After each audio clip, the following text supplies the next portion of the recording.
Benny Andersson shaped a generation of music without ever becoming its face. While others basked in limelight, he built the emotional and sonic framework behind the hits. From silent Swedish studios to global stages, he witnessed ABBA's rise, its unraveling, and eventual legacy. Now, in reflections decades later, Benny speaks not of sequins or disco balls, but of exhaustion, regret, and emotional silence that followed immense fame. His story offers a rare insight into the human side of pop history. It's a tale of music, love, loss, and survival, crafted by a man who built the kingdom of sound. Early life, a childhood of melody. Benny Andersson was born on December 16, 1946, in Stockholm's Vasan district. His upbringing in a working-class family was rich in music, but modest in expectation. His father, a civil engineer, and his grandfather, a self-taught musician, introduced him to the accordion at age 6. That early instrument sparked a lifelong obsession with melody, harmony, and structure. Benny taught himself piano by ear, mastering songs after hearing them once. By 10, he played at family gatherings and school events, revealing a precocious talent. Unlike many of his peers, Benny wasn't chasing fame. He wanted to understand the language of music. Teenage years, joining the Swedish beat.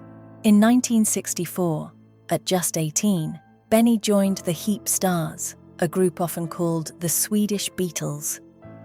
His arrival refined their sound, and his original songs, such as Sunny Girl and Wedding, began topping charts. These early successes honed his skills in composition, arrangement, and studio technique. Benny became the quiet, cerebral force behind the band, respected for his musical insight rather than showmanship. By blending emotional intuition with technical precision, he laid the foundation for what would later become ABBA. His reputation as a musical brain was growing, and though fame remained secondary, Benny's influence on Swedish pop was already unmistakable. The meeting that changed everything. A pivotal night in 1966 introduced Benny to Björn Ulvaeus at a mutual friend's party. Björn, a member of the folk pop group Hoot Nanny Singers, shared Benny's fascination with harmony and arrangement. Their jam session sparked an instant creative bond, with each complementing the other perfectly.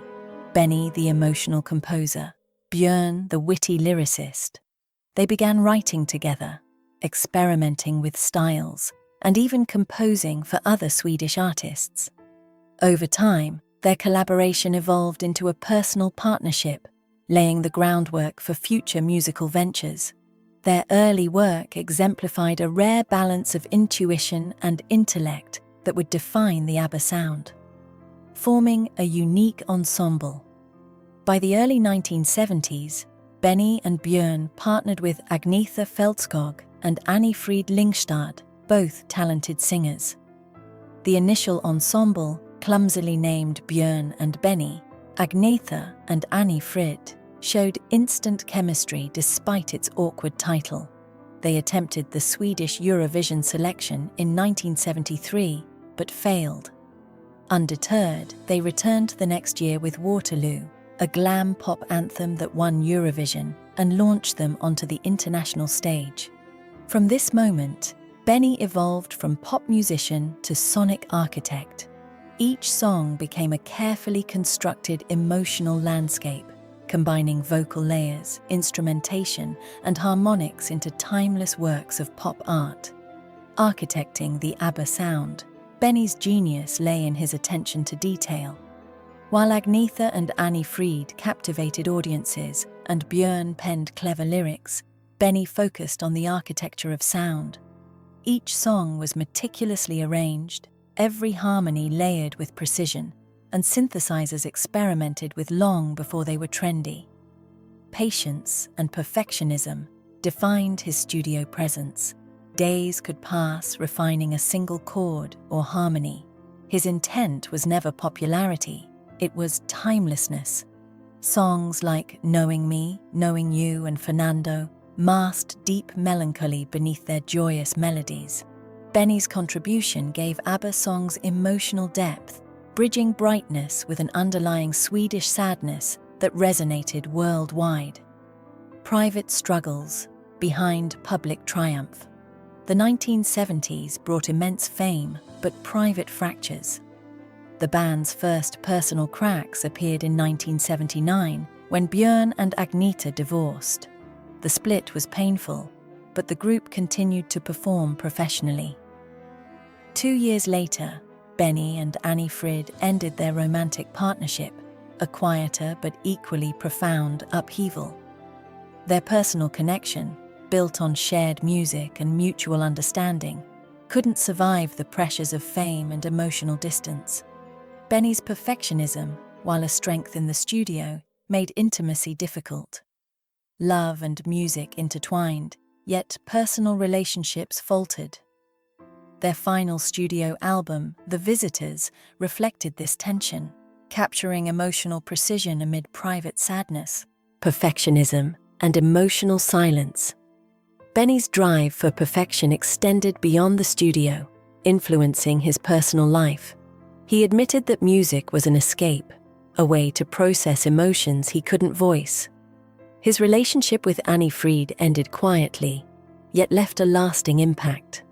Benny once confessed, "I gave my best lines to songs, not to the people who needed to hear them from me."